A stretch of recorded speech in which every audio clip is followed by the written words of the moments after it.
জীব ও ঈশ্বরের মধ্যে পার্থক্য গীতার ত্রয়োদশ অধ্যায়ে বিশেষভাবে আলোচনা করা হয়েছে।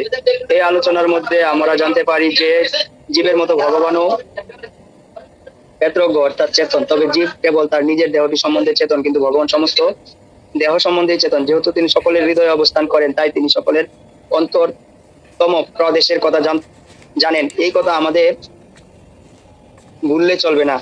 এই সম্বন্ধে আমরা আরো ব্যাখ্যা করা হয়েছে যে পরম পুরুষোত্তম ভগবান পরমাত্মা রূপে সর্বজীবের অন্তরে অধিষ্ঠিত এবং জীবের বাসনা অনুসারে তিনি তাদের পরিচালিত করেন। মোহাচ্ছন্ন হয়ে জীব তার কর্তব্য কর্ম ভুলে যায়। প্রথমত তার স্বাধীন ইচ্ছার বশবর্তী হয়ে সে কোনো কিছু করার সংকল্প করে এবং তারপর নিজের কর্ম ক্রিয়া প্রতিক্রিয়ার দ্বারা আবদ্ধ হয়ে পড়ে।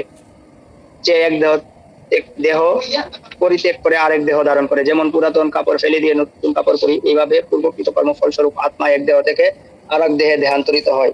তার বিগত কর্ম অনুসারে সে নানা প্রকার কষ্ট পায়, কিন্তু জীব যখন সত্যগুণে অধিষ্ঠিত হয়ে প্রকৃতস্থ হয় এবং তার কর্তব্য কর্ম সম্বন্ধে সচেতন হয়, তখনই সে তার পূর্বকৃত কর্মের বন্ধন থেকে মুক্ত হয়, আর তখন আর তাকে তার পূর্বকৃত কর্মের ফল ভোগ করতে হয় না। এভাবে আমরা দেখতে পাই যে কর্ম নিত্য নয়। তাই ভগবত গীতায় বলা হয়েছে ঈশ্বর, জীব, প্রকৃতি ও কাল হচ্ছে নিত্য, কিন্তু কর্ম অনিত্য। হরে কৃষ্ণ প্রভু। তো এখান থেকে আমরা যেটা জানতে পারলাম যে আমাদের এই যে জীব, মানে যে জড়জগতের জীব সমূহ প্রত্যেকেই চেতন। প্রত্যেকেই চেতন কিরকম? তার নিজের আত্মা বা নিজের এই শরীর সম্পর্কে চেতন। আর পরমেশ্বর ভগবান হচ্ছেন পরম চেতন, সে সমস্ত কিছু সম্পর্কে অবগত আছেন।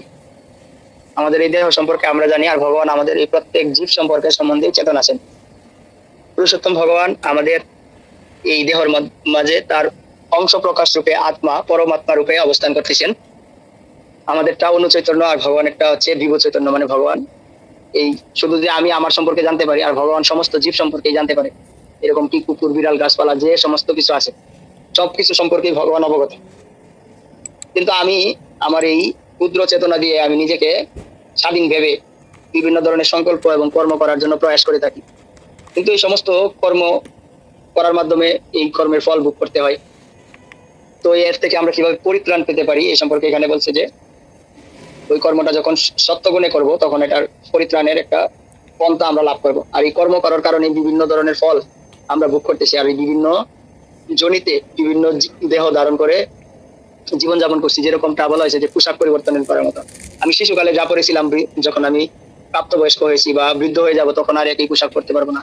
তো ওই দেহটা ওই রকম এক দেহ থেকে অন্য দেহে দেহান্তরিত হচ্ছে। এটা আমরা ভগবত গীতার 3য় অধ্যায় পাবো 13 নম্বর শ্লোকে, যে দেহানস্মিন যত দেহে কুমরং যৌবনং জরা তথা দেহান্তর প্রাপ্তি গৃহস্থ নগদ। যদি সামনে আমরা পাবো যে এই দেহের দেহ এক দেহ থেকে অন্য দেহে দেহান্তরিত হয়, কিন্তু দেহি একই থেকে যায়। দেহিটা হচ্ছে আত্মা, আত্মাটা এক থেকে যাচ্ছে। তো আমাদের এই কার্যকলাপ আমরা এক দেহ থেকে বিভিন্ন দেহ ধারণ করতেছি, তো এটার ফল আমরা ভোগ করতেছি, আমার কর্মের ফল আমি ভোগ করতেছি। আর এটাই এখানে বোঝানো হয়েছে যে ঈশ্বর এগুলোর জন্য দায়ী না। মানে পরমেশ্বর যে পরমাত্মা, এটার জন্য সে ভোগ করতে হয় না, সে আমাদের ভোগ করাচ্ছেন।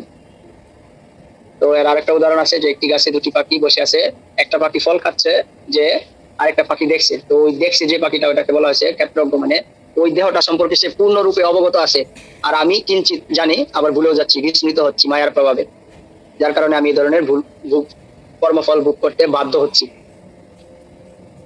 আর আমার এই কর্মটা অনিত্য, আজকে যা করছি কালকে থাকবে না, কিন্তু কর্মের ফলটা ভোগ করতে হবে। হরে কৃষ্ণ প্রভু। এখান থেকে কারো কোনো প্রশ্ন আছে? বুঝতে পারেননি? এখান থেকে কারো কোনো প্রশ্ন বুঝতে পারেননি? নেক্সট প্যারা কে পড়বেন? হ্যাঁ, শুরু করুন। হরে কৃষ্ণ প্রভু, প্রণাম।